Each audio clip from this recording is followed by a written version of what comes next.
Jean-Pierre Philu, nous sommes donc en 2021, 10 ans déjà ont passé. Que retenez-vous de cette décennie qui a bouleversé, parfois pour le meilleur, parfois pour le pire, le monde arabe, que ce soit au Maghreb ou au Moyen-Orient?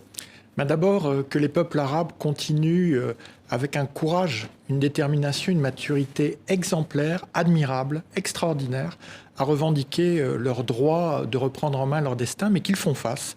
Et je crois que c'est vraiment particulier à cette zone arabe, non seulement une contre-révolution d'une férocité inouïe, sauvage, mais aussi à des interventions internationales qui presque toujours s'exercent à l'encontre de leur droit à l'autodétermination. Et malgré cela, ils continuent, et on l'a vu surtout depuis 2019, en affirmant leur pacifisme, leur non-violence, non pas comme arme du faible, mais comme choix stratégique face à des régimes dont on sait qu'ils n'ont jamais hésité à plonger leur pays dans la guerre civile.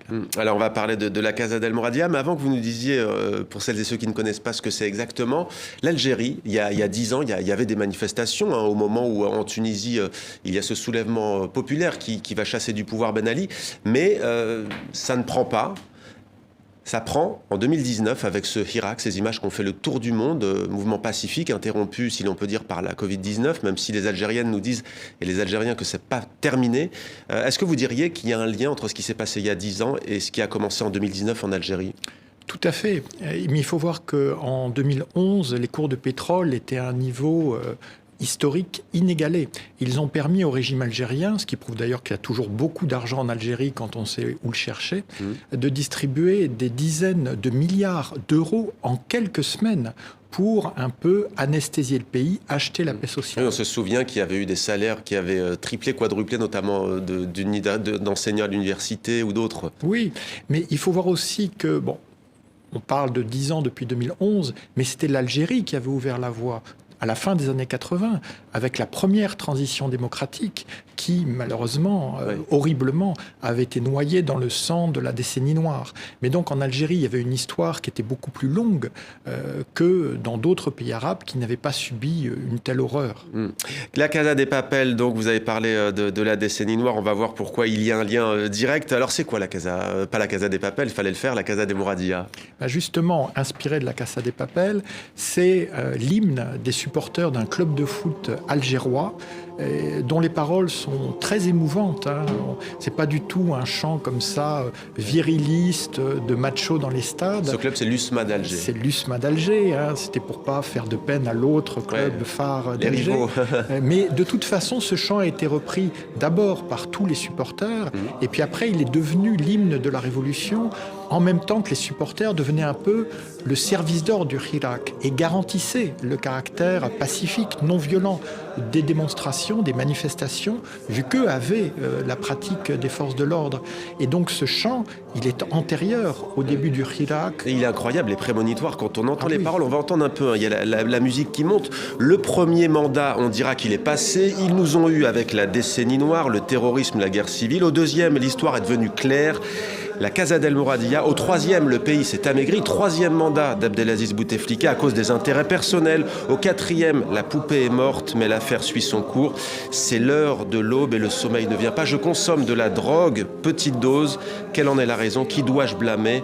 On en a assez de cette vie. Le cinquième mandat est en train de suivre. Le cinquième mandat est en train de suivre. Oui, non, mais c'est là qu'on voit que la conscience politique, qui est trop souvent caricaturée par les observateurs extérieurs, qui veulent la trouver dans des structures qui correspondent aux structures européennes, eh bien, elle était là chez ses supporters de foot, elle est là dans la société algérienne, elle est vivante, elle est vivace, elle fait preuve d'une grande lucidité et de beaucoup d'humour, parce qu'il y avait ce retournement, cette idée de la marionnette qui était Bouteflika. Alors aujourd'hui, la poupée, on entendait même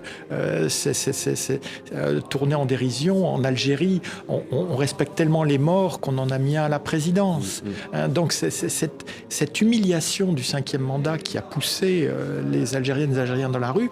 Et n'oublions pas qu'ils ont obtenu la démission de Bouteflika en quelques semaines et qu'ils ont obtenu qu'aujourd'hui, le président Tebboune, qui a pourtant été élu par les décideurs militaires avant d'être soi-disant élu par la population pour clore cette parenthèse contestataire, même le président Tebboune est obligé de rendre hommage au Hirak, d'essayer de le récupérer, de parler du Hirak béni. Mais en totale contradiction entre la parole et les actes. Exactement. Mais ça veut dire que symboliquement, ils ont gagné. Parce que symboliquement, ils ont repris le flambeau de la longue lutte pour l'indépendance du peuple algérien. Mais cette fois, c'est plus l'indépendance contre le colonialisme français, mais c'est contre la clique militaire. On a entendu parler d'une deuxième indépendance, d'ailleurs, contre ce système, ce qu'ils appellent ce système, et notamment cette clique militaire. On a vu vos dessins, enfin en tout cas pas vos dessins, vous n'êtes pas encore dessinateur, ça viendra peut-être, Jean-Pierre Pini, en tout cas, Halim, vos textes, voilà. Comment avez-vous écrit? Est-ce que c'est inspiré de... Vous avez repris des chants réels? Vous avez... Oui, j'ai déjà une expérience de scénariste en bande dessinée avec David B, avec Cyril Pomès, et Halim qui a dessiné le récit formidable de Fouret Alani Fallujah il y a quelques mois. Eh bien, il a mis son talent au service de ce texte que je lui proposais. Et j'espère que le résultat sera parlant et agréable. Cette revue Araborama, un franc succès? C'est formidable. C'est formidable parce que c'est vraiment d'une richesse en termes de création, d'innovation. On découvre des illustrateurs, des auteurs, des autrices, des gens de théâtre, des artistes, des commentateurs. On redécouvre, et je suis historien, des personnalités du passé arabe dont on voit l'importance, des pans entiers de l'histoire arabe qui ont été oubliés, occultés, et qui aujourd'hui reprennent toute leur importance dans le cadre de ces mouvements d'émancipation. Donc c'est vraiment une initiative polyphonique, pour rester dans le registre musical, mais qui est très très bienvenue de la part de l'Institut du monde arabe et du Seuil.